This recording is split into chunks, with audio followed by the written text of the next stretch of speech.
नमस्कार, यो एभिन्यूज खबरको संकेत हो। तपाई अहिले एभिन्यूज एट 2 मा हुनुहुन्छ। म सुशील खतिवडा। प्रारम्भमा मूल खबर। थप 6 निर्माण व्यवसायी तथा आपूर्तिकर्ता सरकारको कालो सूचीमा। ट्रान्सफर्मरको ठेक्का लिने भारतीय कम्पनी पनि सूचीमा। खोप लगाएको 3 महिनामै कोरोना विरुद्धको अतिरिक्त मात्रा खोप लगाउन पाइने। 77 वटै स्वास्थ्य कार्यालयलाई मन्त्रालयद्वारा खोप दिन पत्राचार। गर्मी मौसम सुरु भएसँगै आरोहणका लागि अनुमति लिनेको संख्या उत्साहजनक। 1300 बढी हिमाल मध्ये 415 आरोहणका लागि खुल्ला। र त्रिकोणात्मक T20 क्रिकेट श्रृङ्खलाको उपाधिका लागि नेपाल र PNG बीचको खेल जारी। टस हारेर नेपाल ब्याटिङमा।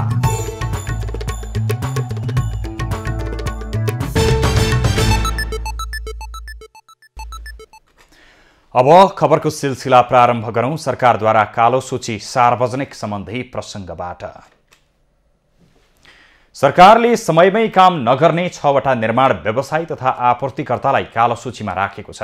सार्वजनिक खरिद अनुगमन कार्यालयले 6 वटा कम्पनीलाई 1 वर्षदेखि 3 वर्षसम्म काम गर्न नपाउने गरी कालो सूचीमा राखेको हो। कार्यालयका अनुसार मुख्य व्यक्ति चेन जिझिन रहेको TBA इनर्जी इन्डिया प्रालीलाई 3 वर्ष कालो सूचीमा राखिएको छ। यो ट्रान्सफर्मर खरिदको ठेक्का लिएको भारतीय कम्पनी हो। नेपाल विद्युत प्राधिकरणले ट्रान्सफर्मर खरिदका लागि कम्पनीलाई 78 करोडको 30 लाख रुपैयाँको ठेक्का दिएको थियो। केही समय अघि उसले चीनबाट आयात गरिएका विद्युतीय ट्रान्सफर्मर भित्र तामाको तारको सट्टा एल्युमिनियम भेटिएको थियो। साथै लक्ष्यमान काजी श्रेष्ठ मुख्य व्यक्ति रहेको चिराग कन्स्ट्रक्सन गोर्खा, सञ्जय कुमार शाह मुख्य व्यक्ति रहेको कर्णाली बिल्डर्स जनकपुर, मोहम्मद मनिर शेख मुख्य व्यक्ति रहेको फैजल एन्ड अफजल कन्स्ट्रक्सनलाई 1 वर्ष कालो सूचीमा राखिएको छ। पवन प्रसाद नेउपाने मुख्य व्यक्ति रहेको कुशलदेव निर्माण सेवा रसुवा र दावा सोनाम लामा मुख्य व्यक्ति रहेको तितुङ कन्स्ट्रक्सन प्रालीलाई पनि 1 वर्ष कालो सूचीमा राखिएको छ। दोस्रो मात्रा खोप लगाएको 3 महिनामै कोरोना भाइरस विरुद्धको अतिरिक्त मात्रा बुस्टर खोप लगाउन पाइने भएको छ। राष्ट्रिय खोप सल्लाहकार समितिले कोरोना भाइरसको खोपको पहिलो श्रृङ्खला पूरा गरेको 3 महिनापछि नै बुस्टर खोप दिने निर्णय गरेको हो। स्वास्थ्य मन्त्रालयले 77 वटै जिल्ला स्वास्थ्य कार्यालयलाई पत्राचार गर्दै पहिलो श्रृङ्खलाको खोप पूरा गरेको 3 महिनामै बुस्टर डोज खोप दिन निर्देशन दिएको हो। यसअघि कोभिड-19 को पहिलो श्रृङ्खला खोप लगाएको 6 महिनापछि मात्र बुस्टर डोज दिने गरिएको थियो। खोप अभियान सुरु भएदेखि हालसम्म नेपालमा 4 करोड 1,58,902 मात्रा खोप लगाइएको छ। एक मात्रा खोप 1 करोड 87,79,488 जनाले लगाएका छन्। त्यस्तै पूर्ण मात्रा खोप लगाउनेको संख्या 1 करोड 91,65,274 रहेको छ। अतिरिक्त मात्रा खोप लगाउनेको संख्या 22,14,140 रहेको छ। नेपालले हालसम्म 4 करोड 78,82,800 मात्रा खोप प्राप्त गरिसकेको छ। विनाशकारी भूकम्पका कारण पूर्ण रूपमा क्षति भएको काष्ठमण्डपको पुनर्निर्माण कार्य सम्पन्न भएको छ। पुनर्निर्माण सुरु भएको 3 वर्ष 8 महिनापछि पुनर्निर्माण कार्य सम्पन्न भएको हो। पुनर्निर्माण सम्पन्न भएको काष्ठमण्डपको राष्ट्रपति विद्यादेवी भण्डारीले उद्घाटन गरेसँगै सर्वसाधारणका लागि पनि खुल्ला गरिएको छ। पुनर्निर्माण कार्य 2075 साल वैशाख 18 गते समिति गठन गरेसँगै पुनः निर्माण सुरु गरिएको थियो।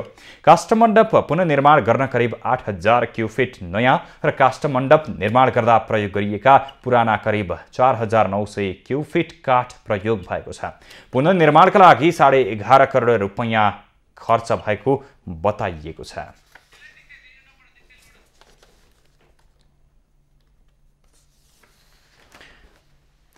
खोटाङ सदरमुकाममा लामो समयदेखि कायम रहेको खानेपानीको समस्या समाधान भएको छ।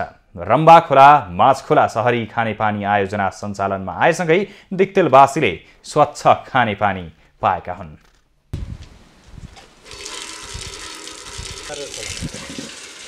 खोटाङ सदरमुकाम दिक्तेल रूपाकोट मजुवागढी नगरपालिकाका 1049 घरधुरीलाई खानेपानी सुविधा पुगेको छ। रम्बा खोला माछखोला सहरी खानेपानी आयोजना निर्माण भएपछि वडा नम्बर 1 दिक्तेल बजार 2 सोलमा 3 बाख्राङका खानेपानी सुविधा पुगेको हो। दिक्तेल खानेपानी आयोजना सहरी खानेपानी आयोजना 1049 धाराको लागि स्वीकृति धारा हो। अहिले हामीले 1002 धारा चाहिँ जडान गरिसकेका छौँ र यसले 24 घण्टा पानी दिने लक्ष्य हो हाम्रो। हिजो चाहिँ कस्तो थियो भने पानीको समस्या कस्तो थियो, एउटा पानीको क्वालिटी कस्तो थियो भने पानीको गुणस्तर राम्रो थिएन।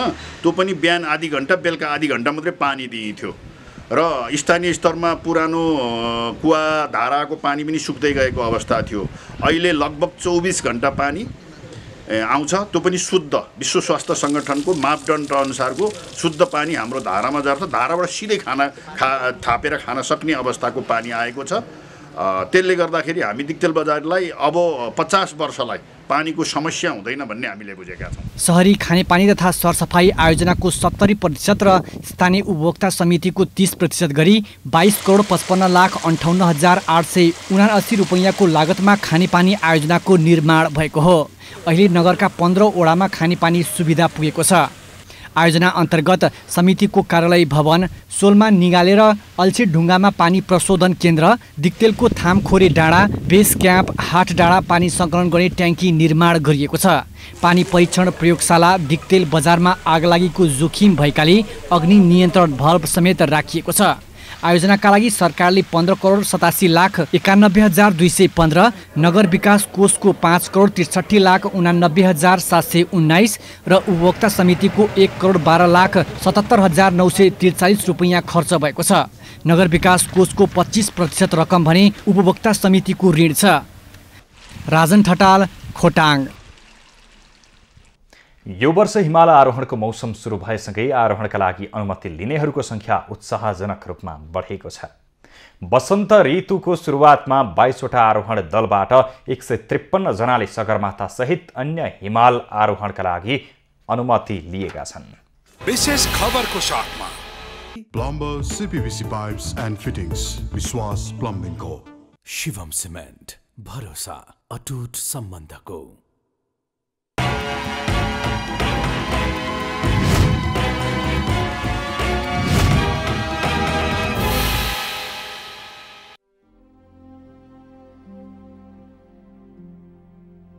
पर्यटन विभागको तथ्याङ्क अनुसार सन् 2022 को वसन्त ऋतुको सुरुवातमा सगरमाथा सहित 11 वटा हिमाल आरोहण गर्न 22 वटा आरोहण दलले अनुमति लिएका छन्। विभागले चैत 10 गतेबाट हिमाल आरोहणको अनुमति दिन सुरु गरेकोमा चैत 20 गतेसम्म सबैभन्दा धेरै अन्नपूर्ण 1 हिमालका लागि 25 जनाले अनुमति लिएका छन् भने दोस्रोमा सगरमाथा र आमा दबलम हिमालका लागि 23 जना छन्।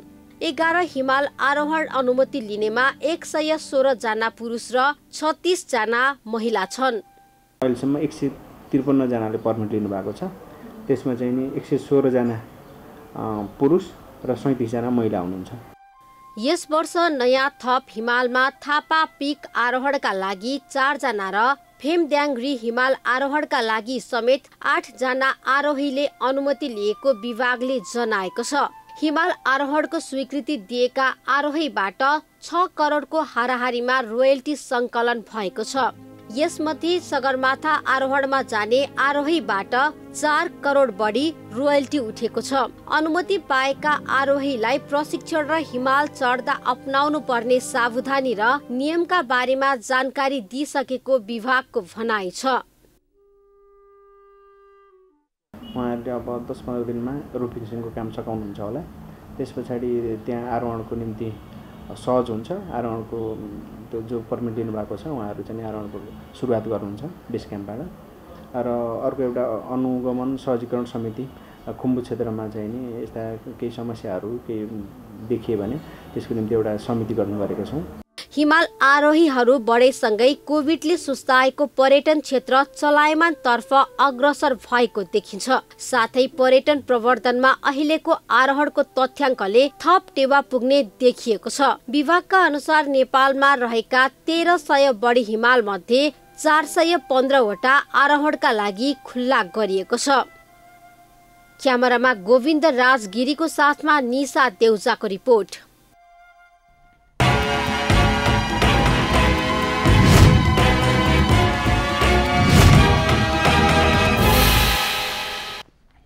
कपिलवस्तुको बाणगङ्गा नगरपालिकाबाट ठेक्का सम्झौता गरी सञ्चालन गरिएको बाणगङ्गा नदीको मधुवन बगर क्षेत्रमा जथाभावी नदीजन्य वस्तुहरूको उत्खनन भइरहेको छ। नगरपालिका र ठेकेदार कम्पनी बीच भएको सम्झौता विपरीत ढुङ्गा, गिटी र बालुवाको उत्खनन भइरहेको पाइएको छ। चालु आर्थिक वर्ष 2078-79 का लागि बाणगङ्गा नगरपालिकासँग खुला प्रतिस्पर्धाका आधारमा पोखराको शिवम बिल्डर्सले भ्याट बाहेक 5 करोड 1,01,51 रुपैयाँ बोलकबोल गरी ठेक्का लिएको छ। ठेक्का सम्झौता अनुसार ठेकेदार कम्पनीले कुल 75,968 घनमिटर नदीजन्य वस्तु उत्खनन गर्ने सम्झौता भएको छ।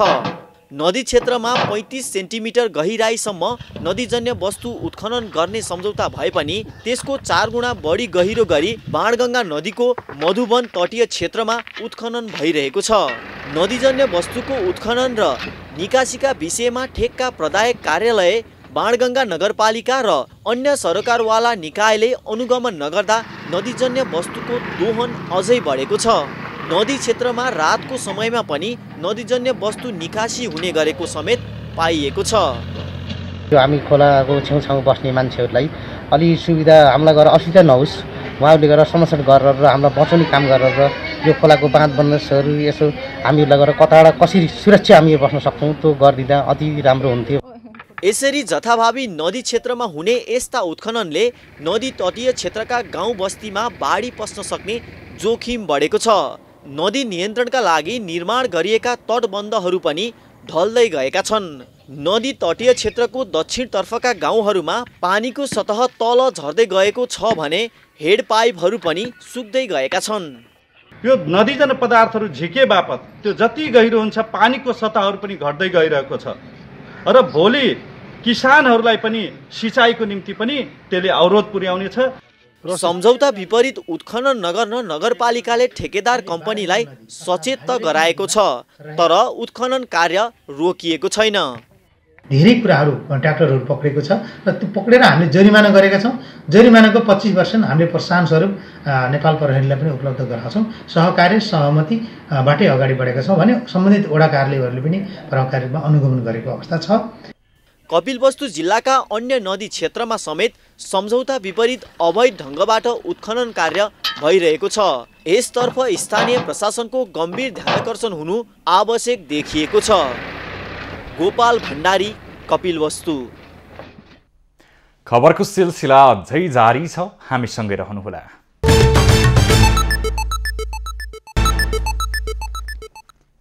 अब बाँकी खबर। पशुपति धर्मशालामा होटल सञ्चालन गरेको बतास समूहले फेरि अर्को बदमासी गरेको छ। सरकारले गरेको करार भङ्गको पत्र नबुझी धर्मशालामा आफूले गरेको मनोमानीलाई फेरि निरन्तरता दिन खोजेको छ। पशुपति विकास कोषको सञ्चालक परिषदको बैठकले 35 दिनभित्र स्पष्टीकरण सहित जवाफ पेश गर्न समय दिए पनि होटल आनन्दले कुनै जवाफ नदिएपछि चैत्र 17 गते बसेको कोषको बैठकले करार सम्झौता रद्द गर्ने निर्णय गरेको थियो। करार भङ्गको पत्र पनि होटल आनन्दले बुझ्न नमानेपछि इमेलमा पठाइएको र सार्वजनिक सूचना जारी गरिएको पशुपति विकास कोषले जनाएको छ।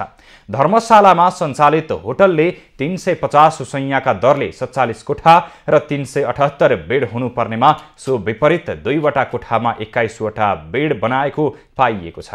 1000 र 2900 दरका 12 वटा कोठामा 20 वटा बेड हुनुपर्नेमा 59 वटा कोठा र 108 वटा बेड बनाएर 5500 रुपैयाँ दर राखेर मनोमानी गरेको समेत पाइएको छ। स्वीकृति अनुसार बेड र कोठा संख्या बढाएर तथा दर रेट फरक पारेर सम्झौता उल्लङ्घन समेत गरेको छ। जिल्ला प्रशासन कार्यालय काठमाडौँ र वाणिज्य विभागको संयुक्त अनुगमन टोलीले कलङ्की स्थित भाटभटेनी सुपरमार्केटलाई 2 लाख जरिवाना गरेको छ।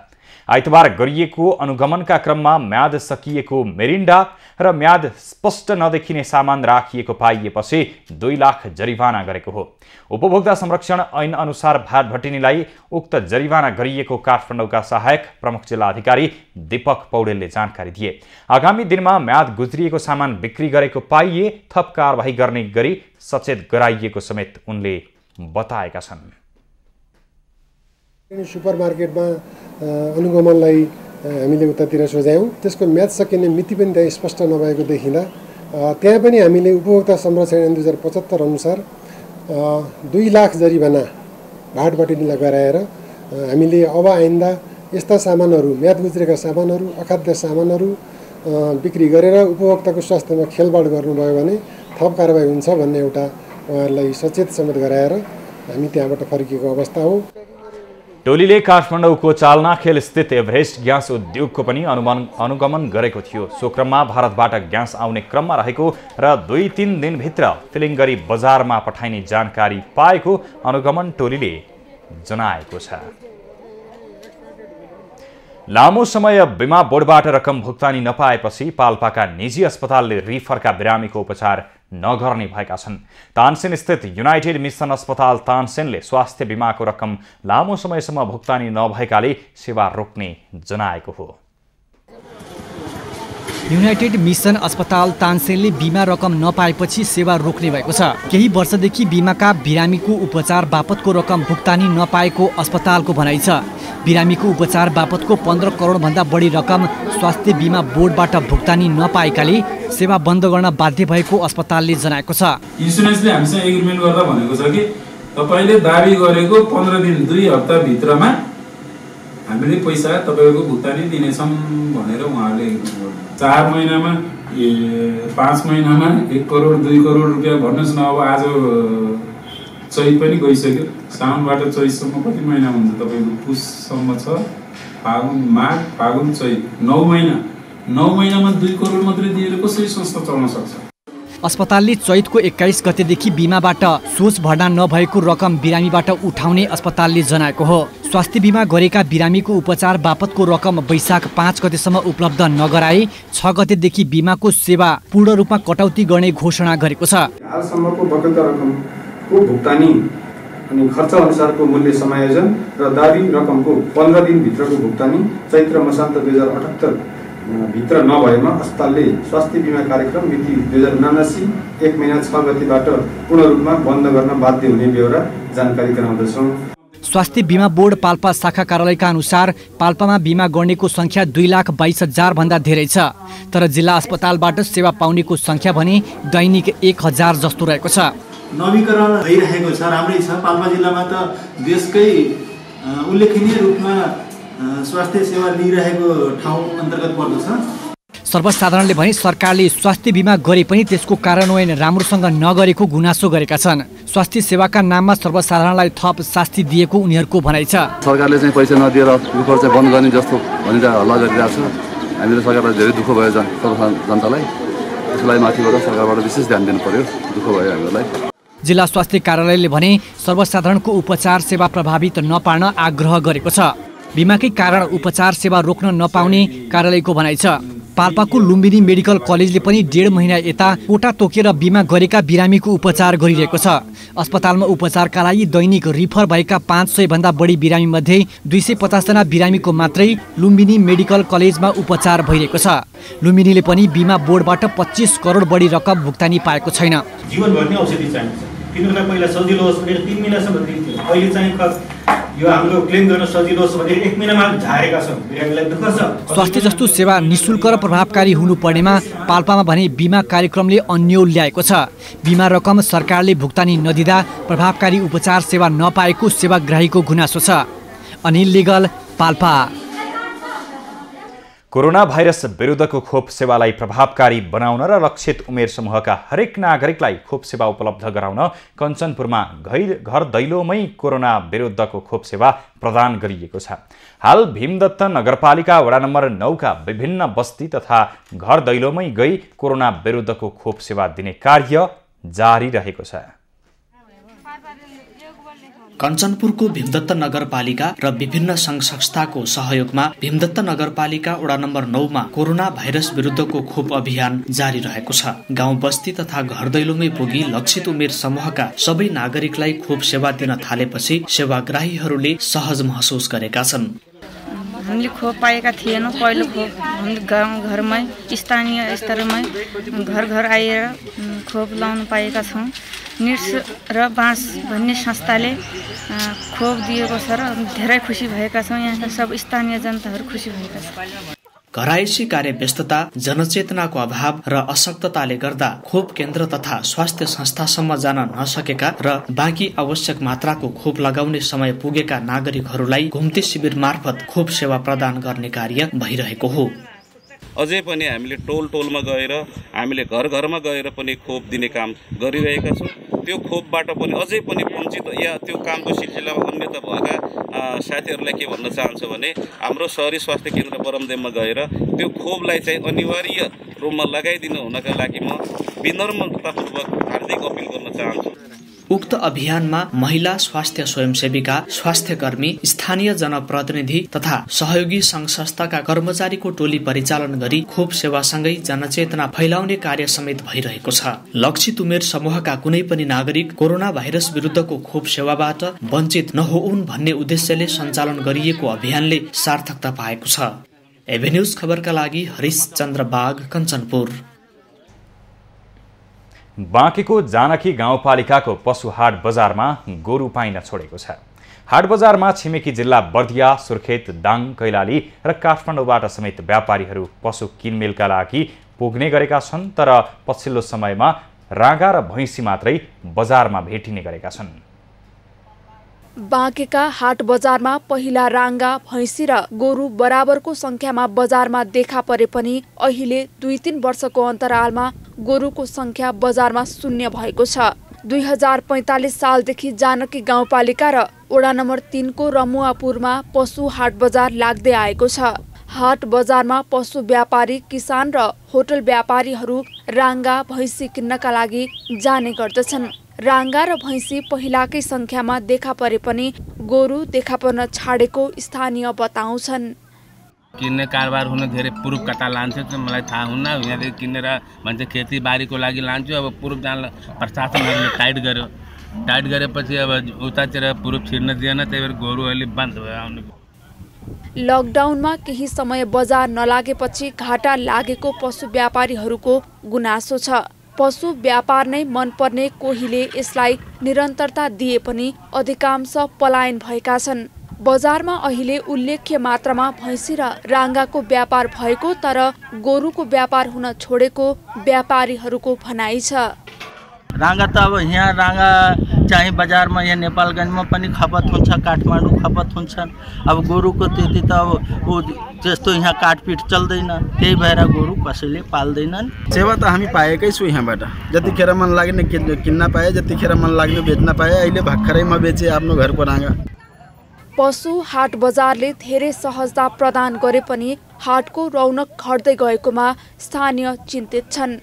पहिला सर्लाहीदेखि व्यापारीहरू गोरु किन्न आउने गरेको भए पनि अहिले आउन छाडेका छन्। गोरु किनमेल गर्नका लागि छिमेकी देश भारतबाट आउने गरेका व्यापारीहरू आजभोलि आउने गरेका छैनन्। गोरु बिक्री हुन छाडेपछि बेच्न ल्याउने मानिसहरूले आसपासमै छाडेर जाने गरेका छन्। पहले तो सरलाही वाले आवत रहे किने कालने तो बहुत मतलब यहाँ से नहीं, इंडिया से कहाँ से लाके बिक्री करत रहे।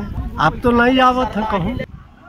एकातिर पशु हाट बजारमा गोरु देखा नपर्नु र अर्कोतिर बजार क्षेत्रमा त्यही गोरु छाडा रूपमा छोडिदिँदा दुर्घटना हुने गरेको व्यापारीहरू बताउँछन्। छाडा गोरुलाई धेरै गाउँपालिका तथा नगरपालिकाहरूले रेखदेख गरिरहे पनि पछिल्लो समय बजारमा गोरु देखिन छाडेको छ। रूपन्देहीको सैना मैनामा बसाइसराईको प्रभाव बढेको छ। पछिल्लो समय घर नक्सा बनाउने क्रम बढ्दा यस नगरपालिकामा मानिसहरूको बसोबास बढेको हो। रूपन्देहीको सैना मैना नगरपालिकामा घर नक्सा निर्माण कार्य तीव्र भएको छ। 162.18 वर्ग किलोमिटर क्षेत्रफलमा फैलिएको यो नगरपालिकामा आर्थिक वर्ष 2077-78 मा 1163 घर नक्सा दर्ता भए भने 245 घर निर्माण सम्पन्न भएको छ। चालु आर्थिक वर्षको हाल चैत्र तेस्रो हप्तासम्म 534 वटा घर नक्सा दर्ता भएको छ भने 165 वटा घर निर्माण कार्य सम्पन्न भएको छ। 2077-78 सालमा चाहिँ हाम्रो दर्ता 1163 वटा भएको छ भने सोही सालमा 282 जनाले चाहिँ प्रथम इजारा दिनुभएको छ, 213 जनाहरूले चाहिँ दोस्रो इजारा दिनुभएको छ र 245 जनाले चाहिँ सम्पन्न दिनुभएको छ। रूपन्देही जिल्लाको उत्तर पश्चिममा अवस्थित यो क्षेत्र उर्वरा भूमि पनि हो। यहाँ गुल्मी, अर्घाखाँची, प्युठान, पाल्पा, स्याङ्जा, पर्वत लगायतका पहाडी जिल्लाबाट पनि पर्याप्त मात्रामा मानिसहरूको बसाइ सराई भएको छ, जसको कारण पनि यो नगरपालिकामा बस्ती विस्तार हुँदै गएकाले घर निर्माणमा तीव्रता आएको हो। पछिल्लो समय यस क्षेत्रमा होटल, रिसोर्ट, स्कुल, कल कारखाना र व्यापारिक भवनहरू पनि निर्माण हुँदै आएको छ। नगरपालिकाले घर नक्सा निर्माणमा आफ्नै मापदण्ड बनाएको छ, तर घर नक्सा निर्माण गर्ने कन्सल्टेन्सीद्वारा घर नक्साको काम हुने हुँदा केही कन्सल्टेन्सीले बढी रकम लिने गरेको गुनासो छ। नगरपालिकाले सबै यो कन्सल्टेन्सीहरूसँग सल्लाह गरेर प्रति स्क्वायर फिट 10 रुपियाँको दरले लिने एउटा मापदण्ड बनाइएको छ। न्यूनतम एनालाइसिस गर्नु परेको खण्डमा एनालाइसिसको लागि अब तल अनुसार 10,000 देखि चाहिँ 20-25,000 सम्म छ। नगरपालिकाले नीति निर्माण राम्रो बनाए पनि नियम अनुगमन हुन सकेको छैन, जसका कारण कतिपय सर्वसाधारण घर नक्सा निर्माणमा ठगिए पनि डरका कारण आफ्नो समस्या खुलेर बताउन चाहँदैनन्। एक कन्सल्टेन्सीका कर्मचारी पनि घर नक्साको रकम स्पष्ट बताउन चाहेनन्। तल अनुसार हुन्न, तल अनुसार एउटा तल भएर आयो भने तिनटा तलको 3,000 भयो। नगरपालिकाको पूर्वमा बुटवल उपमहानगरपालिका, पश्चिममा बाढगङ्गा नगरपालिका, उत्तरमा शीतगङ्गा नगरपालिका अर्घाखाँची, रैनादेवी छहारा र तिनाउ नगरपालिका पाल्पा र दक्षिणमा सुदुदन, कञ्चन र गैडहवा नगरपालिका रूपन्देही रहेका छन्। 2068 को जनगणना अनुसार सैना मैना नगरपालिकामा 55,822 जनसङ्ख्या रहेकोमा 2058 सालमा 58,500 पुगेको छ, जहाँ हाल 17,000 घरधुरी र 19,000 परिवार रहेको नगरपालिकाले जनाएको छ। रूपन्देहीबाट दामोदर खनालको रिपोर्ट।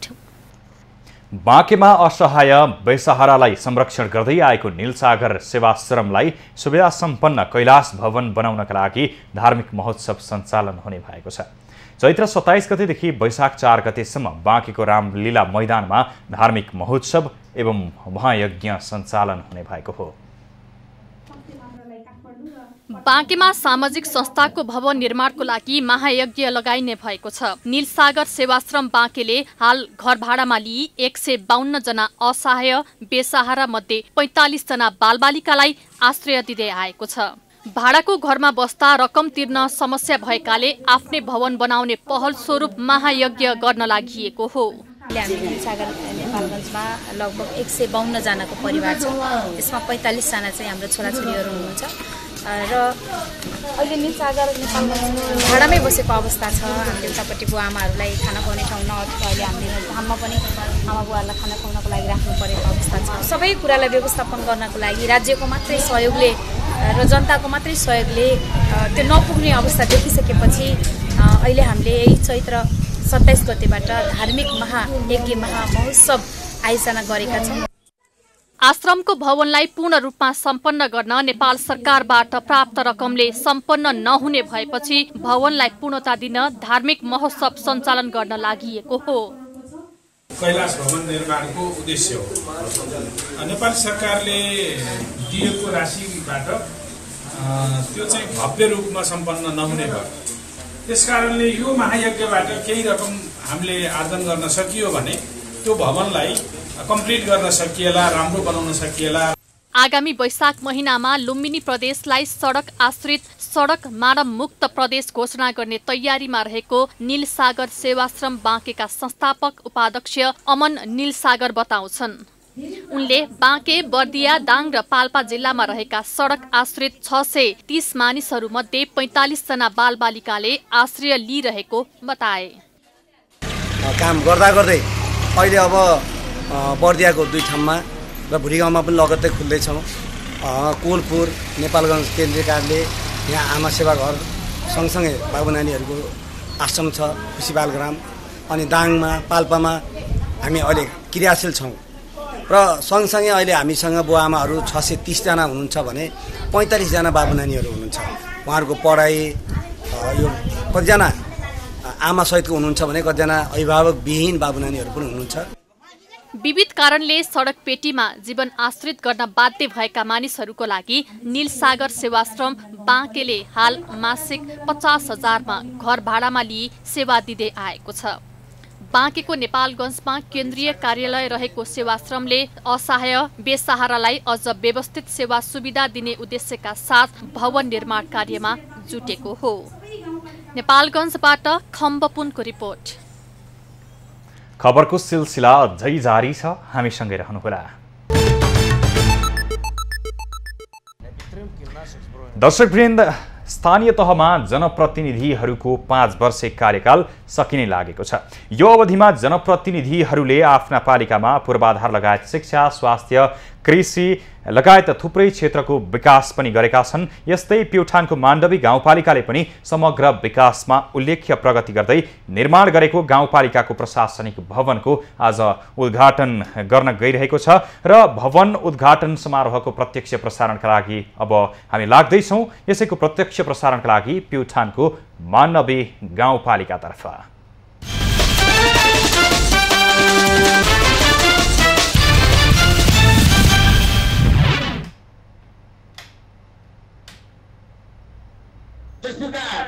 कार्य गर्नुका प्रतिनिधि हुनुहुन्छ भने उहाँलाई पनि म क्षमा आसन गर्नुका आग्रह गर्छु। मानवत कार्यालय अलङ्गाका प्रमुख प्रतिनिधि, मानवत कार्यालय जसो शाखाका प्रमुख प्रतिनिधिज्यू पनि हुनुहुन्छ भने म क्षमा आसन गर्नुका आग्रह गर्छु।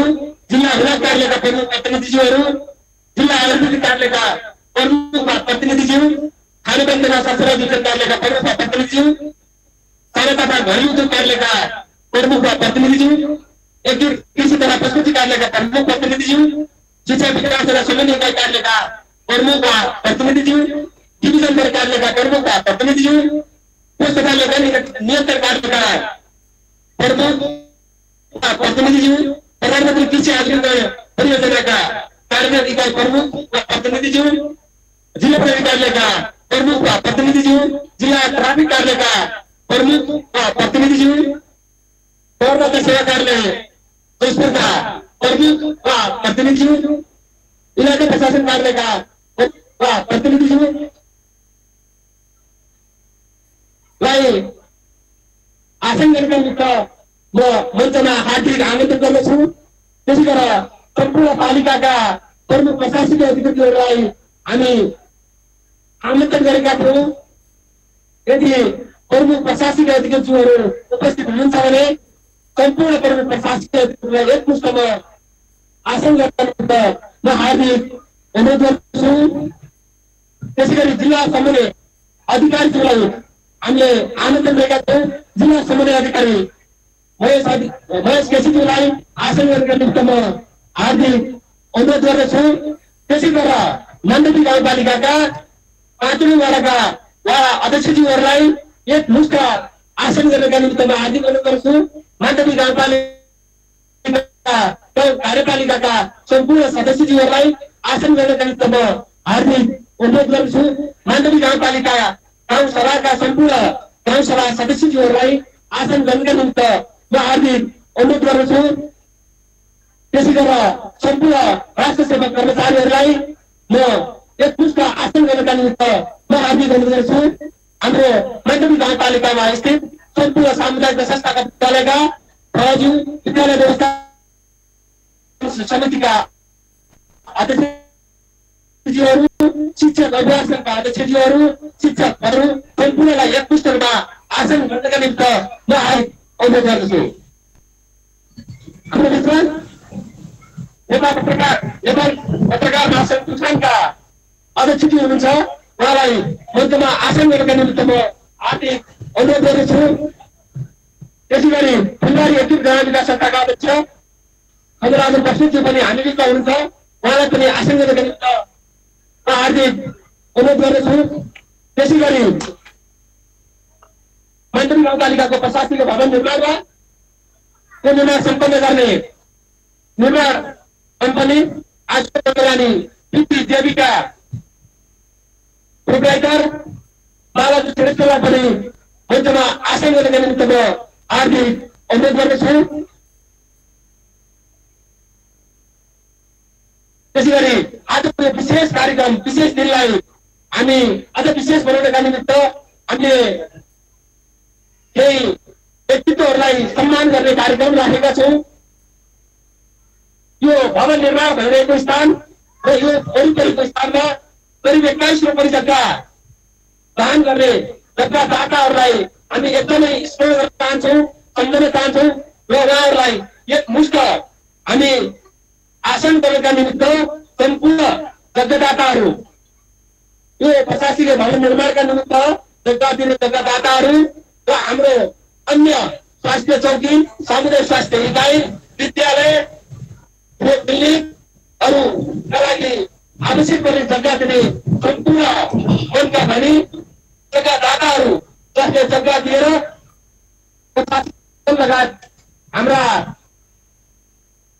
स्वास्थ्य चौकीहरू, सामुदायिक स्वास्थ्य इकाइहरू निर्माणका निमित्त यहाँहरूले पुर्याउनु भएको योगदानका निमित्त उच्च मूल्याङ्कन गर्दै सम्पूर्ण जग्गादाताहरूलाई एकमुष्ट आसन गर्ने गरिदिनु हुनमा हार्दिक अनुरोध गर्दछु। त्यसै गरी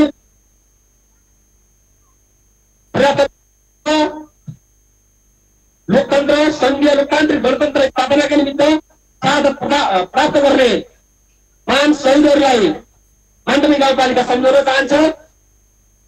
सम्झँदै गर्दा उहाँहरूलाई, उहाँको परिवारलाई हामी सम्मान गर्नुपर्छ, हामीले सम्झनुपर्छ भन्ने ठानेर उहाँहरूलाई स्मरण गर्ने र सम्मान गर्ने कार्यक्रम रहेको छ र उहाँहरूलाई पनि हामी आमन्त्रण गरेका छौँ। सम्पूर्ण मण्डली गाउँपालिकामा जनआन्दोलन क्रममा, सशस्त्र झन्डाको क्रममा र विभिन्न लोकतन्त्र प्रजातन्त्र स्थापनाका निमित्त शहीद हुनुभएका शहीद परिवारहरूलाई एकमुष्ट आसन गर्नका निमित्त म हार्दिक अनुरोध गर्दछु। त्यसै गरी मण्डली गाउँपालिकामा उद्योग व्यवसाय सञ्चालन गर्ने उद्योग व्यवसायहरू जसले स्थानीय राजस्व अभिवृद्धिका निमित्त सहयोग पुर्याउनु भएको छ, थुप्रै हाम्रा युवाहरूलाई रोजगारी सृजना गर्नुभएको छ, उहाँहरूलाई हामी उच्च सम्मान गर्न चाहन्छौँ, सम्झन चाहन्छौँ र सम्पूर्ण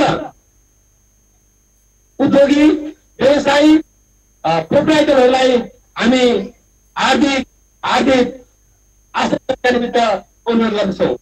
त्यसै गरी झुमुर औद्योगिक विकास केन्द्र, बुटोल पावर कम्पनी, फुलबारी ग्रामीण विकास केन्द्र, सम्पूर्ण आइलस्टोनका सञ्चालकज्यूहरूलाई पनि आसन गर्नका निमित्त हामी हार्दिक अनुरोध गर्दछौँ। हामी आजको विशेष कार्यक्रमलाई अझ बढी व्यवस्थित बनाउनका निमित्त हाम्रा हिजो स्थानीय सरकार नभइरहँदा स्थानीय निकायले पनि जनताको सेवा र विकास निर्माणका निमित्त पुर्याउनु भएको योगदानका निमित्त हामीले हाम्रा इतिहासका साक्षीहरूलाई, हाम्रा व्यक्तित्वहरूलाई हामी आज विशेष सम्मान गर्ने अवसरको रूपमा हामीले यो दिनलाई उपयोग गरेका छौँ। त्यसो भएको हुनाले हामीले पूर्व गाविस अध्यक्षहरू, पञ्चायतकालका सुरु समयमा शासन व्यवस्था सञ्चालन गर्नेहरू र अन्य व्यक्तित्वहरूलाई पनि आज सम्मान गर्ने कार्यक्रम रहेको छ र हाम्रो मञ्चमा पूर्व गाविस अध्यक्षहरू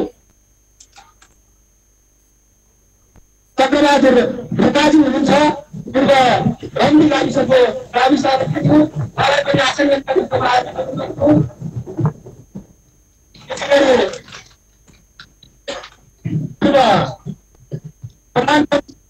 पूर्वबहादुर विष्णुजीलाई पनि, पूर्वबहादुर खड्काज्यूलाई पनि आसन गर्नका निम्ति म हार्दिक अनुरोध गर्छु।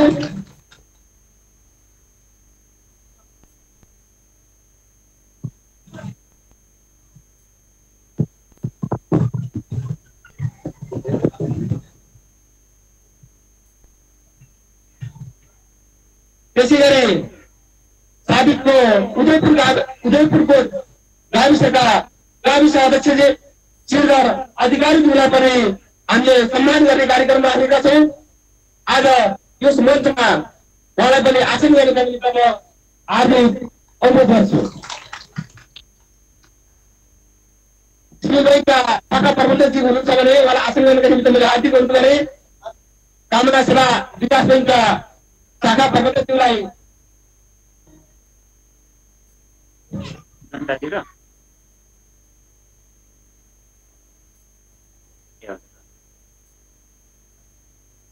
साबिक ग्राम गाविस सोरमलानी गाउँपालिका नम्बर 6 का बासिन्दा पूर्व ग्राम गाविसका अध्यक्ष कुलबहादुर नेपालीलाई हार्दिक आमन्त्रण गर्दछु।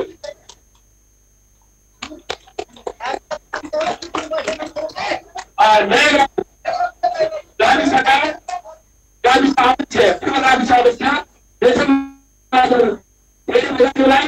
आसन गर्नका निम्ति मैले मञ्चमा हार्दिक आमन्त्रण गर्दछु।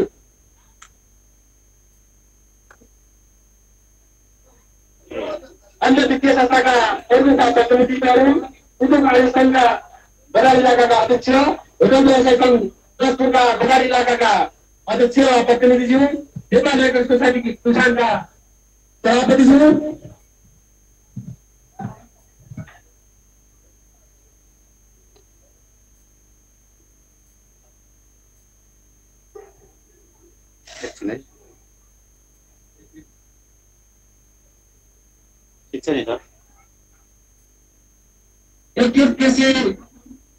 तथा पुष्पजी कार्यालयका प्रमुखज्यूलाई देखिरहेको छु। मञ्चमा आसन गर्ने निमित्तमा उहाँलाई हार्दिक आमन्त्रण गर्दछु। त्यसै गरी प्रधानमन्त्री कृषि आधुनिक परियोजनाका कार्यान्वयन निकाय प्रमुखज्यूलाई पनि मञ्चमा आसन गर्ने निमित्तमा हार्दिक अनुरोध गर्छु।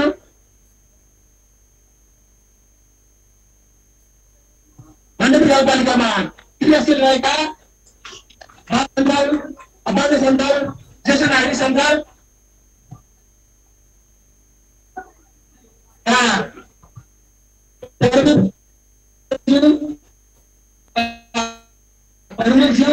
प्रतिनिधिज्यूहरूलाई पनि हार्दिक आसन गर्नका निमित्त हार्दिक अनुरोध गर्छु।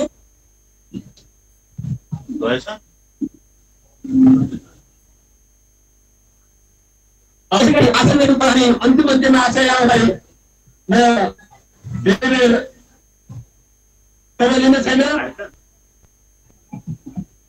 पूर्व क्षेत्रीय सदस्य धनबहादुर खत्रीज्यू माण्डवी गाउँपालिका वार्ड नम्बर 1 लाई पनि आसन गर्नका निमित्त म हार्दिक अनुरोध गर्छु। त्यसै गरी माण्डवी गाउँपालिकामा मैले निवेदन गर्दछु। बाल सञ्जाल, आम सञ्जाल, ज्येष्ठ नागरिक सञ्जाल, महिला सञ्जालका प्रमुख प्रतिनिधिहरूलाई यस्तो आसन गर्नका निमित्त मैले हार्दिक अनुरोध गर्दछु। त्रिपुरा माण्डवी गाउँपालिकामा क्रियाशील रहेका सहकारी सङ्घ संस्थाहरूका प्रतिनिधिहरूलाई एकमुष्ट आसन गर्नका निमित्त म हार्दिक अनुरोध गर्छु। त्यसै गरी हाम्रा सम्पूर्ण ज्येष्ठ नागरिकहरू हामीले देखिरहेको छु। कृष्णबहादुर घट्टी, लोकबहादुर घट्टी, लोकबहादुर थापा मगर लगायत सम्पूर्ण ज्येष्ठ नागरिकहरू हामीलाई आचार्य सर हुनुहुन्छ। सम्पूर्ण हामीलाई सल्लाह सुझाव र पृष्ठपोषण प्रदान गर्ने व्यक्तित्वहरू। त्यसै गरी हाम्रो आनन्दमा स्वीकार हुनुभएका अन्य सम्पूर्ण अतिथिगण, हाम्रो भूपेन्द्र अधिकारीद्वारा हुनुहुन्छ अमेरिका, उहाँले पनि हामीलाई आवश्यक सरसल्लाह सुझाव र सधैँ गरी पृष्ठपोषण गरेर गाउँपालिकाको लागि रचनात्मक सुझावहरू दिइराख्ने हामीलाई सम्झाइरहेको व्यक्तित्वलाई पनि हामी यहाँ सम्झिन चाहन्छौँ। त्यसै गरेर आजको यस विशेष कार्यक्रममा उपस्थित हुनेका सम्पूर्ण माण्डवी गाउँपालिकाका गाउँवासीहरू, जनसमुदायहरू, महिला, पत्रकृत, बुद्धिजीवी, पत्रकार, शिक्षाकर्मी, निकायका साथीहरू र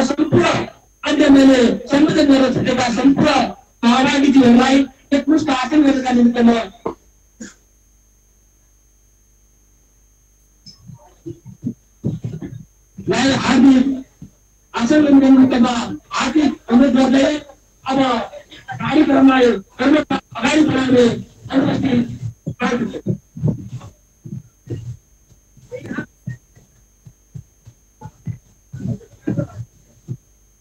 हाम्रा अतिथिहरू आउनुभयो भने गराउने कार्यक्रम जारी रहनेछ भन्ने निवेदन गर्दै आजको कार्यक्रमलाई अगाडि बढ्नको निमित्त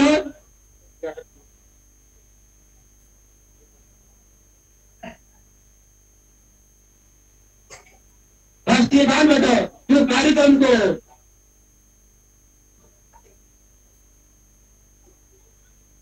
त्यो कार्यक्रममा हामी अलिक फरक ढङ्गले अतिथिज्यूको समय व्यवस्थापनलाई हामी अत्यन्त ध्यानपूर्वक हेरिरहेका छौँ। तपाईँ सबैको राज छ सरकारी गाउँपालिकाको प्रशासनिक भवन जाँच गर्नुपर्ने आगो खर्च जिम्मेवारी पनि छ। त्यसो भएको हुनाले मैले त्यो कार्यक्रमलाई आजको कार्यक्रमको अध्यक्षता गरिदिनु हुन माण्डवी गाउँपालिकालाई यो 5 वर्षीय कार्यकालको बिचमा हामीले गरेका महत्त्वपूर्ण कार्यहरू कहाँ जाँदै हामीले के गर्यौँ भनेर समुदाय यदि प्रमुख अतिथि फेरि गरिहाल्नु भने हामी के गरेछौँ भन्ने कुरा पनि थाहा नपाई जानुवाले अलिक छल्लो हुन्छ भन्ने महसुस गरेर अध्यक्षताको आसन ग्रहण साथै हाम्रा अध्यक्षज्यूले आफ्नो 5 वर्षीय अवधिमा गरेका महत्त्वपूर्ण कार्यक्रमहरू हामीले थुप्रै चाहे विकास निर्माण र सेवा प्रवाह सुशासन र समृद्धिका निमित्त थुप्रै कार्यक्रम गरेका छौँ, थुप्रै क्रियाकलाप गरेका छौँ। विकास र समृद्धिको दिशामा माण्डवी गाउँपालिकालाई जिल्लाकै उत्कृष्ट पालिकाको रूपमा हामी आफैले गर्वका साथ भन्न सक्ने जनताले महसुस गर्न सक्ने हामीले काम गरेका छौँ। त्यो अनुभव संक्षिप्तमा सुनाउँदै आजको अध्यक्षताको आसन ग्रहण गरिदिनुभयो माण्डवी गाउँपालिकाका क्षेत्रीय अध्यक्षज्यू श्री रुपाजीलाई म हार्दिक अनुरोध गर्दछु।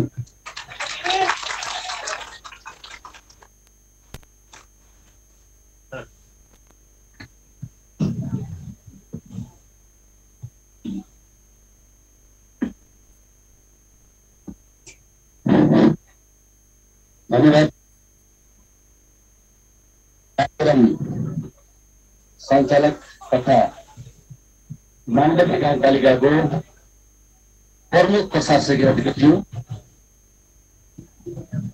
आज हामी एउटा ऐतिहासिक दिनमा हामी एउटा खुसीको शिविरमा छौँ।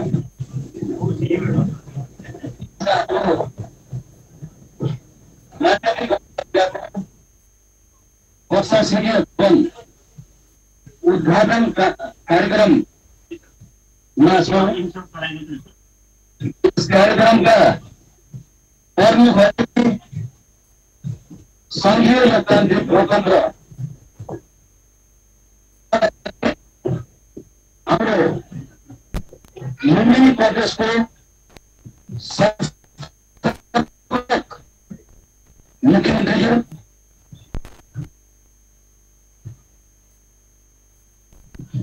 विशेष अतिथिको रूपमा आसन ग्रहण गर्ने आदरणीय व्यक्ति हाम्रो सङ्घीय मान्यज्यू, त्यसै गरी अतिथिको रूपमा आसन ग्रहण गर्नुहुने सम्पूर्ण अतिथि महोदयज्यूहरू र यो कार्यक्रमलाई भव्य तरिकाले सम्पन्न गर्न उपस्थित भएका माण्डवी गाउँपालिकाका विभिन्न निकायबाट आउनुभएका सम्पूर्ण महानुभावहरू, पत्रकार साथीहरू, सुरक्षाकर्मी साथीहरू र यो उद्घाटन कार्यक्रम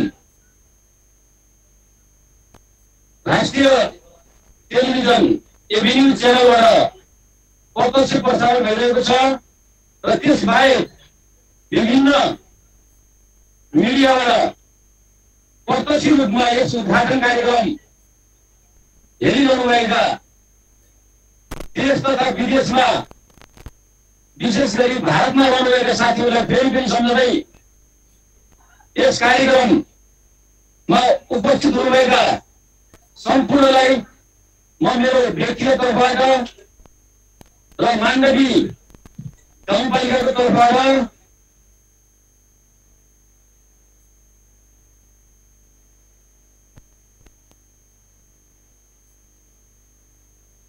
समयमा लिएर हामीले यस 5 वर्षीय अवधिमा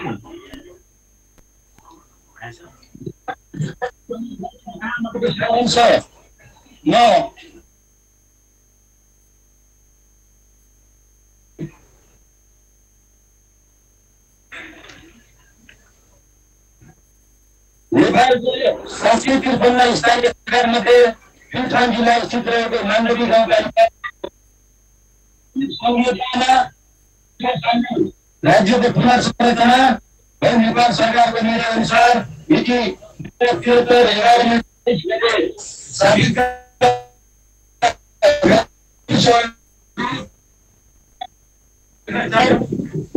नयाँगाउँ रम्फी गाविसहरू समेटेर मानवी गाउँपालिका यस गाउँपालिकामा 5 वटा गाउँपालिकाको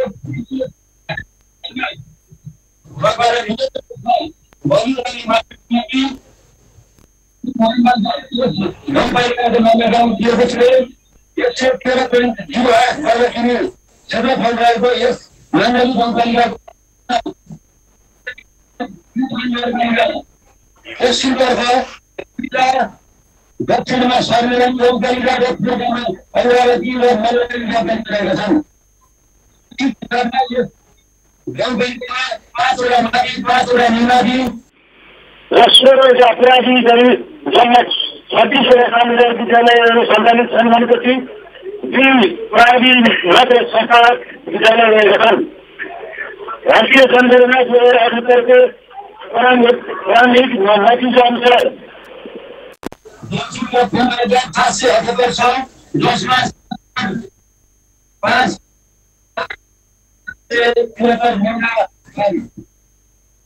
यस गाउँपालिकाभित्र 3,469 घर छन् भने घर परिवार संख्या 3,904 देखिन्छ। राष्ट्रिय जनगणना 2078 जातीय दृष्टिकोणबाट यस गाउँपालिकामा मगर, छेत्री, कामी, ब्राह्मण, दमाई, भटी, भुजेल, सार्की, सन्यासी, ठकुरी र अन्य जातिहरू बसोबास गर्दछन्। धार्मिक दृष्टिकोणले हिन्दू, बौद्ध र क्रिस्चियन धर्म मान्नेहरूको बसोबास छ। 2073 सालमा भएको स्थानीय तहको निर्वाचनमा यस गाउँपालिकाको अध्यक्षमा नेकपा एमालेका शिवदर रोका र उपाध्यक्षमा मायावती जनकी युवा उनकी निर्वाचित हुनुभएको थियो। मायावतीका 5 वर्षीय कार्यभार प्रभाव गर्यो। 2010को जनप्रतिनिधि विहीन भएको माण्डवी गाउँपालिकामा जनप्रतिनिधिहरू आगमन भयो। हामी जनप्रतिनिधि विगतका भन्दा अलिक फरक सङ्घीय अनुसारका थियौँ, केही अन्यका थिए। सरकार भन्दा साथ कार्यपालिकाको मात्र भूमिका निर्वाह गरेका अभ्यास देखेका हामी स्थानीय तहमा भनी राखेर 3वटा अङ्ग भूमिका निर्वाह एकै जनप्रतिनिधिले निर्वाह गर्नु परेको थियो। अथवा कानुन बनाउने संसद, न्यायपालिका, न्याय समिति र विकास निर्माणका कार्यकारी सरकारको जिम्मेवारी पुरा गर्नुपर्दथ्यो। यी काम अहिलेसम्म कुनै पनि जनप्रतिनिधि एकै संरचनाले निर्वाह गरेका थिएनन्। त्यसैले यी कार्य सञ्चालन गर्न अनियन्त्रण पक्ष थियो। तथापि यी 5 वर्षमा माण्डवी गाउँपालिकाले केही प्रमुख कार्यहरू सम्पादन गरेको छ।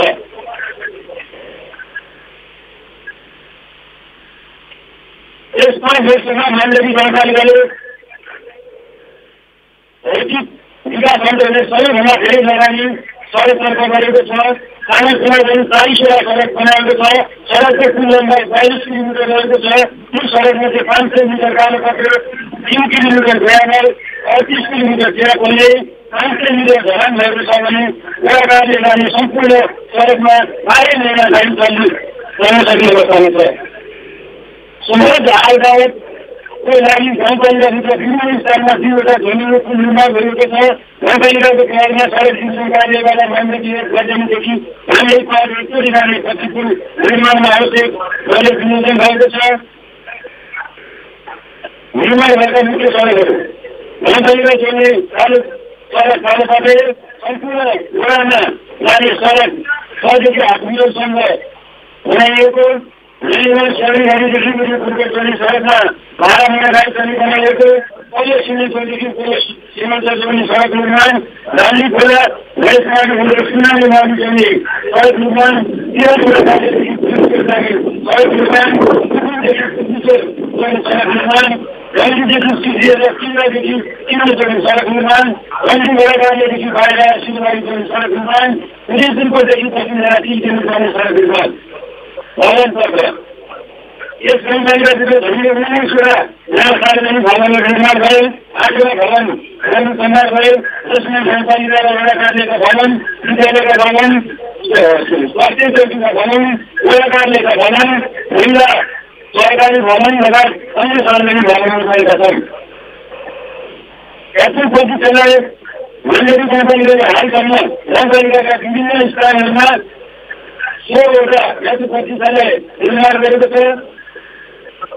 सुरक्षित नागरिक आवास कार्यक्रम र मण्डली गाउँपालिकाले घरको खाना मुक्त गर्ने कार्यक्रम मार्फत मण्डली गाउँपालिकाका 1140 घरहरूलाई घरको खाना मुक्त गरिएको छ। राज्य सरकारको अनुदानमा मण्डली गाउँपालिका 3 जन्मस्थानमा 200 जना सिट क्षमता भएको बहुउद्देश्यीय सभाको निर्माण गरिएको छ।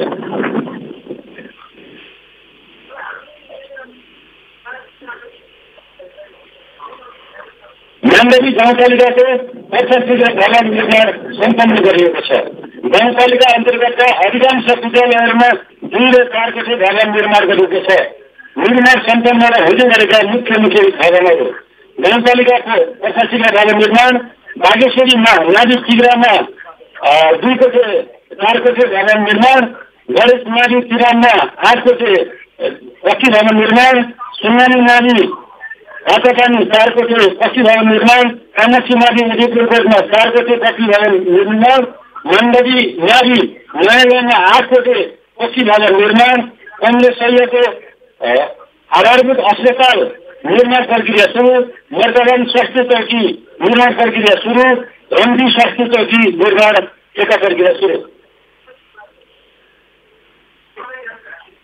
ऊर्जातर्फ मण्डली गाउँपालिकाको सुरुको वर्षदेखि नै उज्यालो घर मण्डलीको घर कार्यक्रम सञ्चालन गर्दै आर्थिक अवस्था कमजोर गरी बिजुली बत्ती बाल्नको लागि मिटर जोड्न नसक्ने गाउँपालिकाका गरिब असहायहरूलाई निःशुल्क मिटर बक्स कालो तार र एमसिबी वितरण गर्ने कार्यक्रम अन्तर्गत हालसम्म करिब 720 घरधुरीलाई निःशुल्क मिटर बक्स कालो तार एमसिबी वितरण गरिसकेको छ। गाउँपालिकाका मुख्य सडक चोक बजार लगायत सार्वजनिक स्थल भवनहरूमा रातको समयमा उज्यालोको लागि 27 वटा सौर्य बत्ती प्रदान गरिएको छ। सामाजिक विकासतर्फ शिक्षा युवा तथा खेलकुद विद्यार्थीको संख्याको आधारमा शिक्षक संख्या अपुग भएको विद्यालयमा 12 वटा प्रावि 12 वटा निमावि र 7 वटा मावि विषयगत 31 जना गाउँपालिका अनुदान अन्तर्गत शिक्षक व्यवस्थापन गरिएको छ। प्रत्येक 35 वटा बाल विकास इकाइ सुदृढीकरणका लागि बाल विकास केन्द्रहरूमा एलइडी सहितको शैक्षिक सामग्रीको व्यवस्था करिब 300 जना आर्थिक अवस्था कमजोर भएका अपाङ्ग तथा दलित बालबालिकाहरूलाई झोलासहित शैक्षिक सामग्रीको व्यवस्था गरिएको छ। विद्यालय र शिक्षकलाई आइसिटी मजदुर बनाउनका लागि नादी आदि र प्राविमा कम्प्युटर तथा प्रिन्टरको व्यवस्था गरी तथ्याङ्क पद्धतिलाई व्यवस्थित बनाउन तालिमको व्यवस्था गरिएको छ। कोरोना भाइरस संक्रमणका कारण विद्यालय भौतिक रूपमा सञ्चालन गर्न नसके तापनि वैकल्पिक माध्यमबाट शिक्षण सिकाइ गर्नको लागि अभ्यास पुस्तिका छपाई तथा वितरण अडियो मोबाइल शिक्षण कक्षा 9-12 विद्यार्थीहरूलाई डाटा खरिद गर्न प्रति विद्यार्थीहरू 425 दरले निकासा गरेको तथा वितरण गरेको। विद्यालयका सिकाइ सहजीकरणका लागि एक शिक्षक एक डायरी पाठ्यपुस्तक पाठ्यक्रम र शिक्षक निर्देशिकाको व्यवस्था गरेको र तयारी गरिएको छ। विद्यार्थीको भौगोलिक सुविधालाई मध्यनजर गरी तथा कक्षा खासका लागि सिफारिस गरिएको छ। कार्य सम्पादनका आधारमा 14 घटकहरूको समय तथा पुरस्कृत गरिएको विद्यालयको आवश्यकताको आधारमा प्रस्तावनाहरूको माग गरी बजेट विनियोजन तथा कार्यान्वयन गरिएको छ। विद्यालयमा भौतिक सुधारका लागि सुधारका कार्यक्रमहरू कक्ष तथा निर्माण, मर्मत, खानेपानी, शौचालय, घेराबार, रमोदन कार्यक्रमहरू सञ्चालन गरिएको छ।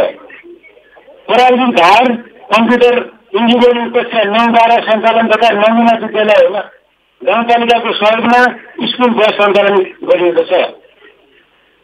प्रधानाध्यापक तथा शिक्षकहरूका लागि प्रशिक्षक खटाई, पेशागत क्षमता विकास तालिमको व्यवस्था गरिएको छ। गाउँपालिकाले वितरण गरिएको अनुदान कार्यान्वयन भएको वा नभएको सम्बन्धी विद्यालयको समुदाय पक्षहरूको अनुगमन निरीक्षण पृष्ठपोषण र आवश्यक कार्य गरिएको छ। विभिन्न परिवारका 20% बालबालिकाहरूका लागि प्रत्येक विद्यालयमा स्टेसनरी ब्याङ्कको अवधारणा सहित स्टेसनरी वितरणका लागि बजेट विनियोजन गरिएको छ। माण्डवी गाउँपालिकाले हाम्रो गौरव नामक स्थानीय पाठ्यक्रम निर्माण गरी शैक्षिक सत्र 2079देखि कार्यान्वयनमा ल्याउने अन्तिम तयारीमा रहेको छ। साधारण तथा प्राविधिक शिक्षा सञ्चालनका लागि बजेट विनियोजन गरिएको छ। एकीकृत पाठ्यक्रमलाई कार्यान्वयन गर्नका लागि कक्षा 1-3 अध्यापन गर्ने शिक्षकहरूलाई क्षमता विकास तालिम र सो कक्षाका सबै बालबालिकाको मूल्याङ्कन गर्न मूल्याङ्कन पुस्तिका छपाई तथा वितरण गरिएको छ। विद्यालय कर्मचारी र बाल विकासका शिक्षकहरूलाई खास प्रोत्साहनको सुविधा दिएको छ। स्थानीय स्तरमा सञ्चालित विभिन्न किसिमका कार्यक्रम सञ्चालन रहेका छन्। विद्यालयलाई दिनुपर्ने छात्रवृत्ति, उपकरण, सामाजिक परिचय लगायत व्यवस्थापन अनुदान, एसआइपी निर्माण लगायत जीवा खाता, शैक्षिक गुणस्तर लगायत नियमित कार्यान्वयन पुस्तिका बमोजिम निकासा गरिएको र विद्यालयले कार्य सम्पादन गरिएको छ। विद्यालय कर्मचारी र बाल विकास शिक्षकहरूलाई सङ्घीय सरकारले तोकेको न्यूनतम तलब स्केल नघट्ने गरी पारिश्रमिक छापको व्यवस्था गरेको सामुदायिक विद्यालयमा अध्ययनरत सबै छात्रहरूको स्वास्थ्य तथा सरसफाइका लागि सेनिटरी प्याडको व्यवस्था गरेको छ। विद्यालयमा सञ्चालन गरिने विभिन्न किसिमका अतिरिक्त क्रियाकलाप अध्यक्ष र प्रतियोगितालाई पहिलो प्राथमिकतामा राखी कार्यक्रम सञ्चालन, प्रत्येक माध्यमिक विद्यालयमा हातपिटो खेल सञ्चालन तथा राष्ट्रिय स्तरको हातपिटो खेल सञ्चालन गरिएको छ।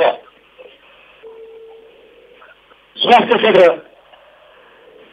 स्वास्थ्य सेवाको पहुँचबाट टाढा भएका बस्ती माण्डवी गाउँपालिका वडा नम्बर 5 तिग्रा, माण्डवी गाउँपालिका वडा नम्बर 2 ढिकावन, माण्डवी गाउँपालिका वडा नम्बर 4 सल्लीखर्कमा सामुदायिक स्वास्थ्य इकाइ निर्माण गरी स्वास्थ्य सेवा विस्तार गरिएको छ।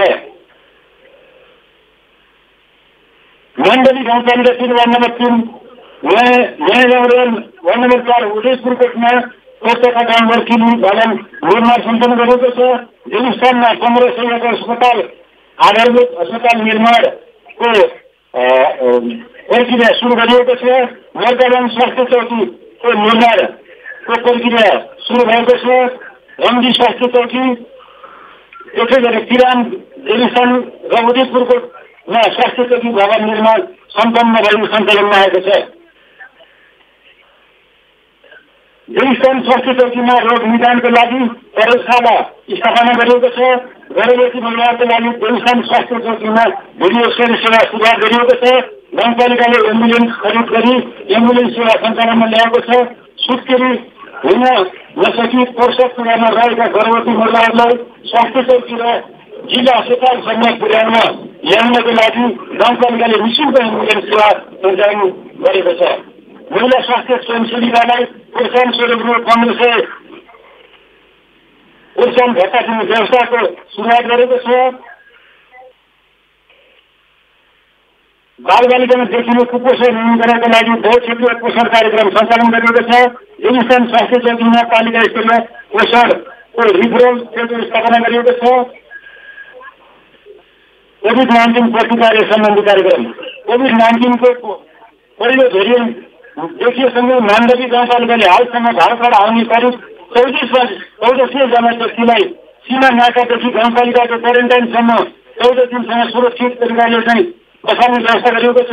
विभिन्न चरणमा गरी 592 जनामा आरटीटी पर्सिडेन्ट, 1846 जनामा PCR परीक्षण र 450 जनामा कोभिड-19 एन्टिजेन टेस्ट किटद्वारा जाँच गरिएको छ।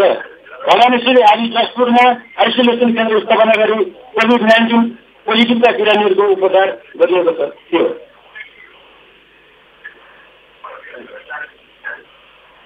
खानेपानी तथा सरसफाई यस 5 वर्षमा माण्डवी गाउँपालिकाले सबैभन्दा धेरै लगानी खानेपानी तथा सरसफाइतर्फ गरेको छ।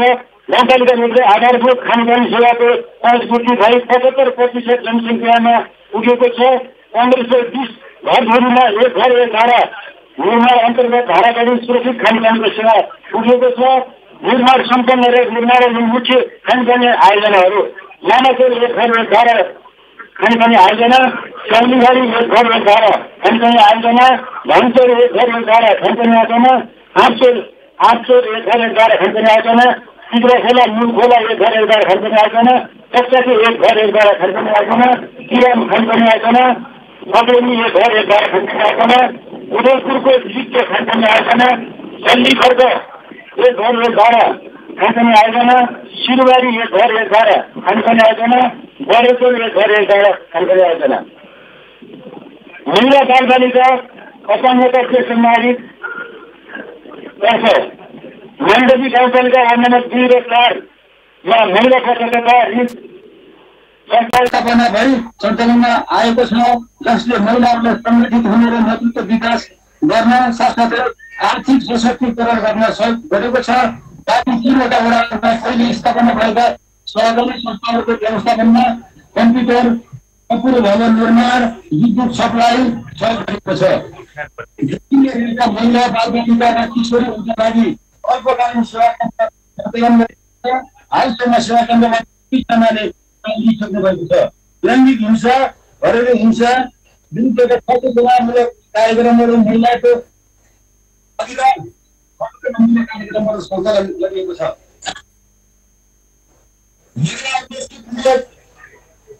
सञ्चालन र क्षमता विकास सम्बन्धी कार्यक्रमहरू सञ्चालन गरिएको छ।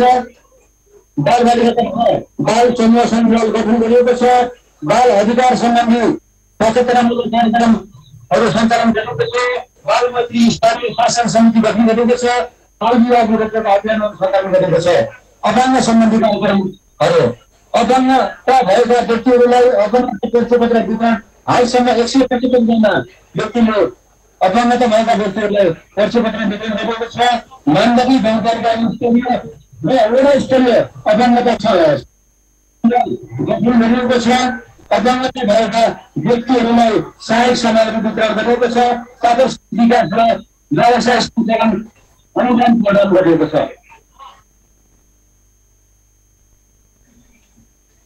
ज्येष्ठ नागरिकतर्फ पालिका स्तरीय र वडा स्तरीय ज्येष्ठ नागरिक सञ्जाल गठन गरिएको छ। ज्येष्ठ नागरिक परिचयपत्र वितरण गरिएको छ, जसमा हालसम्म 790 जना ज्येष्ठ नागरिकहरूलाई परिचयपत्र वितरण गरिसकेको छ। प्रत्येक वर्ष ज्येष्ठ नागरिकहरूलाई सम्मान गरिएको छ।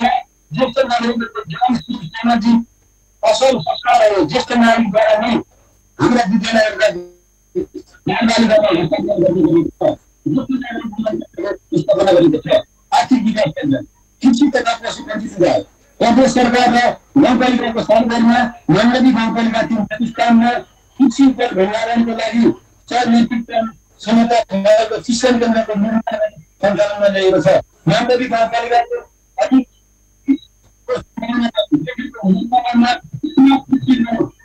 सञ्चालन गरिएको छ। माण्डवी गाउँपालिका वडा नम्बर 5 कार्यक्रम सञ्चालन गरिएको छ। माण्डवी गाउँपालिकाको 4 नम्बर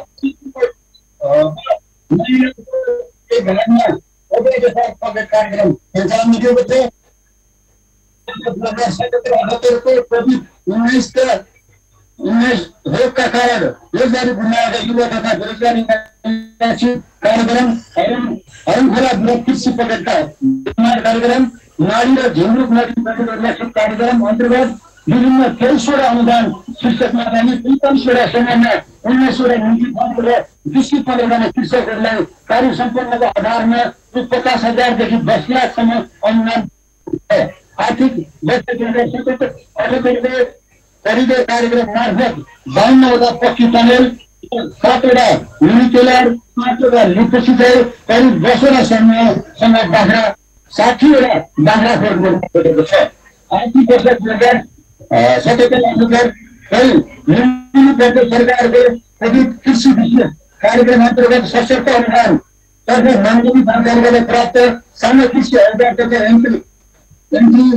उपकरण अनुदान कार्यक्रम अन्तर्गत विभिन्न समूह सहकारी र कृषकहरूलाई 50% अनुदानमा 10वटा मिनी टेलर 15वटा डिजिटल राज्य र 10वटा कम्बाइन गरिएको छ। आर्थिक वर्ष नै मुख्यमन्त्री ग्रामीण विकास तथा रोजगार कार्यक्रम अन्तर्गत 75% अनुदानमा 5वटा वडाका 100वटा कृषकहरूलाई 5वटा मिनी टेलर निःशुल्क अनुदानमा 21वटा स्प्रे ट्याङ्की र 30वटा प्लास्टिक टनेल निर्माणका लागि सिल्कोलिङ ट्रस्ट वितरण गरिएको छ। प्रदेश सरकारबाट 15 लाख र माध्यमिक गाउँपालिकाको 3 लाखको संयुक्त निर्माणमा माध्यमिक गाउँपालिका 3 साइडघारीमा विवेक नर्सरी निर्माणका लागि भौतिक संरचना तयार गरिएको छ। गौरवका रूपमा रहेको विवेक नर्सरी निर्माण गरी 5,000वटा कागती र उत्पादन गरिएको छ। विकास क्षेत्र मानिने पशु सेवाका स्थापना गर्ने सल्लाह लिएको छ। कृषि तथा पशु सेवालाई छिटो छनौटका पहुँच योग्य गुणस्तरीय ग्रामीण क्षेत्रमा प्राविधिक सेवाहरू जनता बीचको दूरीलाई कायम गर्दै कृषि तथा पशुपन्छीका आधुनिक प्रविधिहरूमा कृषकहरूको पहुँच विस्तार गर्नको लागि विगत समयदेखि नै यो प्राविधिकको व्यवस्थापन गरिएको छ। प्रत्येक वडामा कृषि तथा पशुपन्छी क्षेत्रका प्राविधिक कर्मचारीहरूको व्यवस्थापन गरिएको छ। सिँचाइतर्फ कृषिको राम्रो समयमा भएका तर सिँचाइको सुविधा नपुगेका डाँडा पाखाका बस्तीहरूमा 15वटा सिँचाइ पोखरी निर्माण गरिएको छ। समतल फाँटहरूमा बाटैमा सिँचाइ सुविधा पुर्याउनका लागि करिब 25 मिटर पक्की सिँचाइ पुल निर्माण गरी 2000 मिटर पाइप विस्तार गरी झन्डै 120 हेक्टर क्षेत्रफल जमिनमा सिँचाइको व्यवस्था गरिएको छ।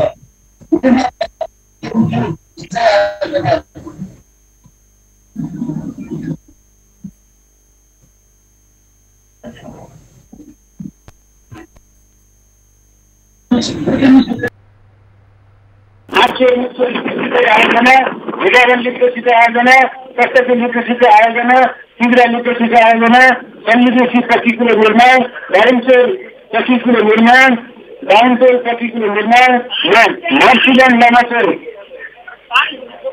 गोवातेरा गवेका मासकुले गरमसे कारकुले लगायत अन्य विभिन्न सिँचाइ आयोजना निर्माण सम्पन्न गरेको छ।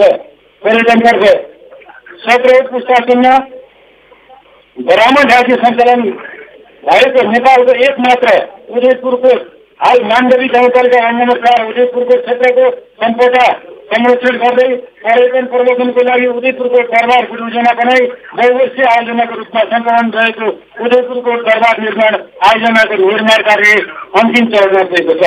अन्तर स्थानीय सहकारी र लगानी अन्तर्गत माण्डवी गाउँपालिका युथान र कमलाचुली गाउँपालिका 5 बीच पर्यटन क्षेत्रको पहिचान र विकासका लागि कमलाचुली पर्यटन क्षेत्रको पहिचान गरी प्रमुख पर्यटकीय क्षेत्रको विकास गर्न दुवै पालिकाका अध्यक्षहरूको समूहको स्थितिमा पर्यटकीय क्षेत्रको नामाकरण यसको विकासका लागि संयुक्त संरचना निर्माण हालसम्म गरिएको खर्च र भविष्यमा गर्न सकिने लगानीको बारेमा हेर्दा छलफल र दुवै पालिकाले 5 करोड लगानी गर्ने प्रतिबद्धतामा हस्ताक्षर गरी मण्डली गाउँपालिकाले 2077-78मा वित्तीय तयार गरी करिब 2 करोड 73 लाखको प्रारम्भिक लागत अनुमानमा टेन्डर आह्वान गरी निर्माण कार्य अगाडि बढिरहेको छ।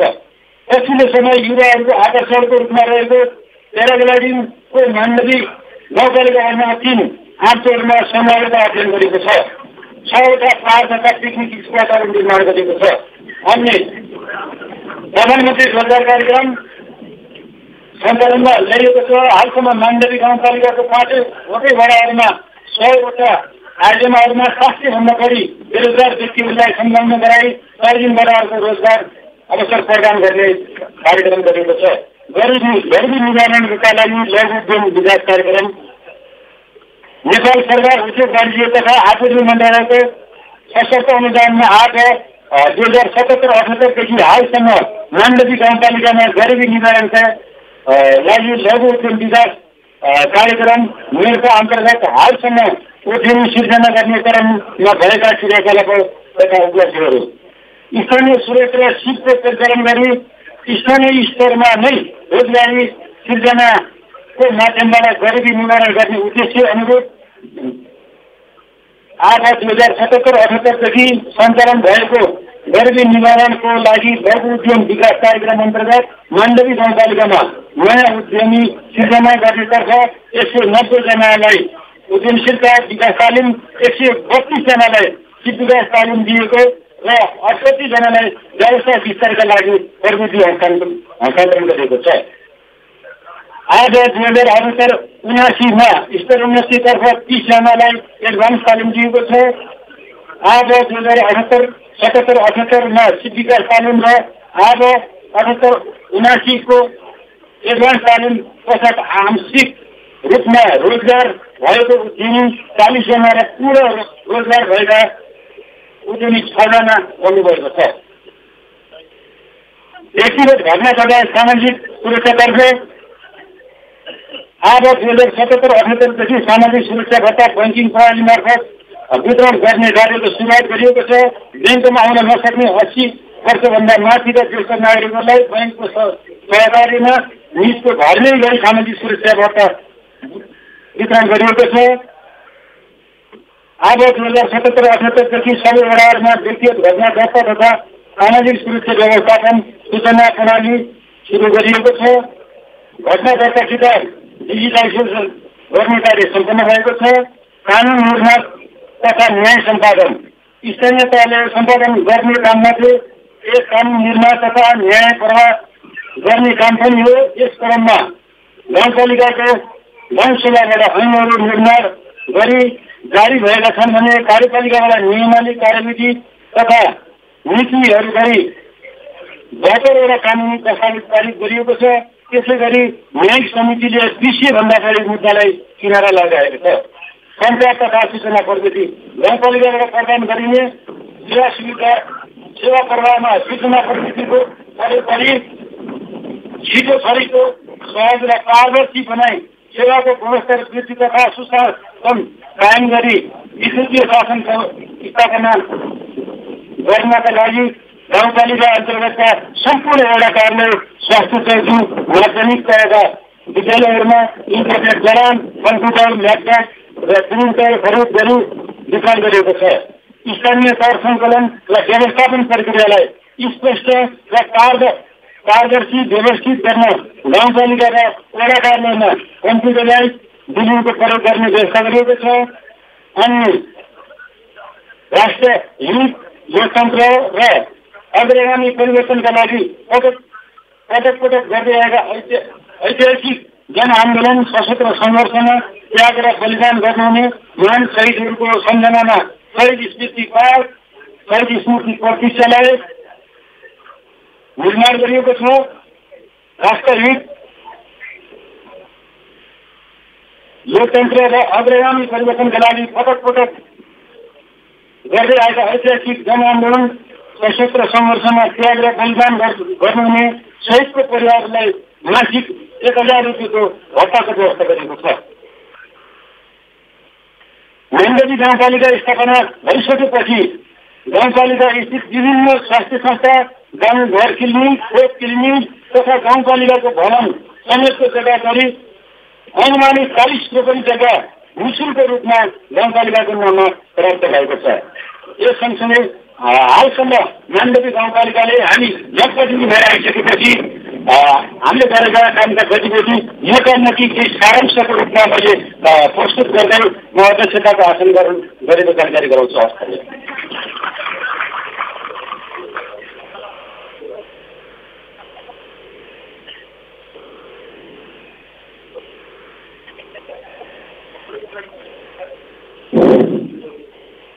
धन्यवाद अध्यक्षज्यूलाई आसन ग्रहणका निमित्त। उहाँले अध्यक्षताको आसन ग्रहण गरिसक्नु भएको छ र संक्षिप्त रूपमा 5 वर्ष गरेका विकास निर्माण कानुनी सेवा प्रवाह सुशासन र समितिका निमित्त माण्डवी गाउँपालिकाले गरेका विषयवस्तुहरूलाई यहाँहरूको बिचमा राख्नु भएको छ। अब कार्यक्रमलाई ढिला नगरिकन आसन गर्नुको क्रम भर्खरै सकिएको छ। यद्यपि अतिथिहरू आउनुभयो भने आसन गर्नुको क्रम जारी रहनेछ। अब औपचारिक कार्यक्रमलाई म अगाडि बढाउने अनुमति चाहन्छु। अब हाम्रो कार्यक्रममा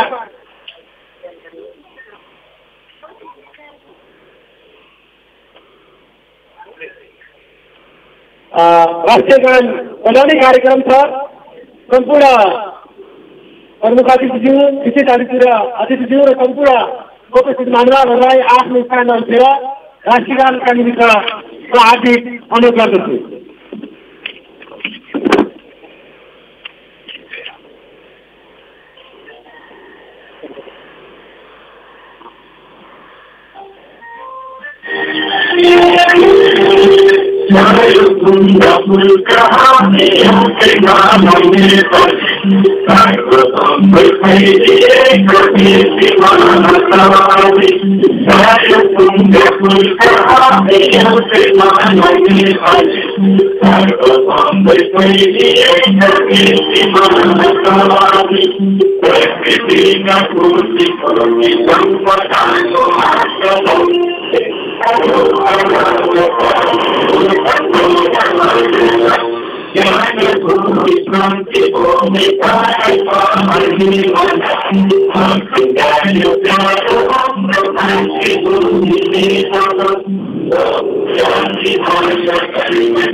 धन्यवाद सबैलाई।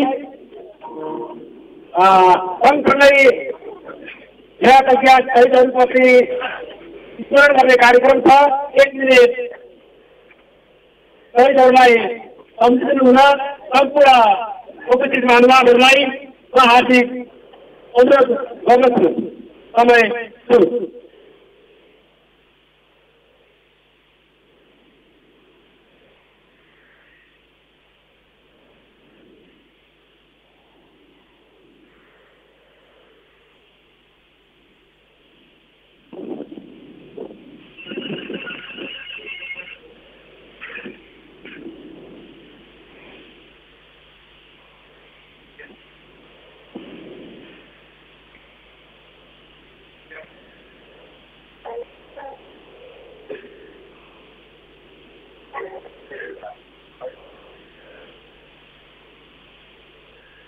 धन्यवाद।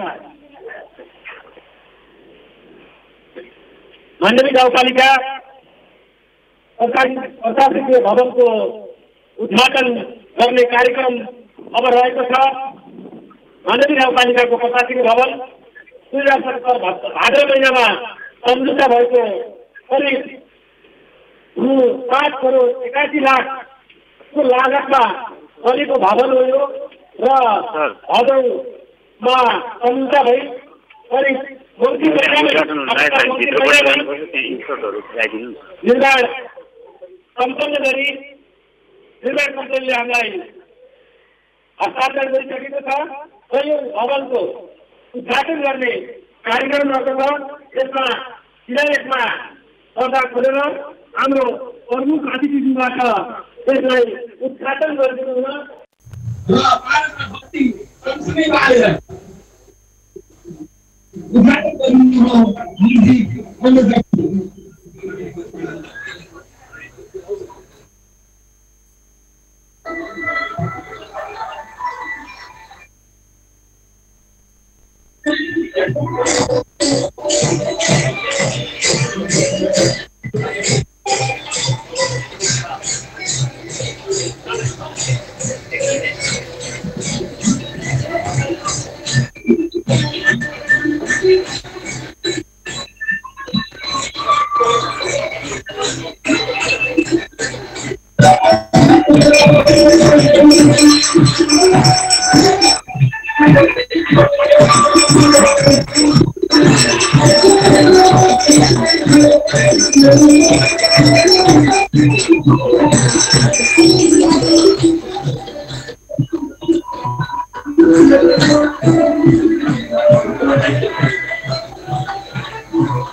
अध्यक्ष उपाध्यक्ष हुनु पर्यो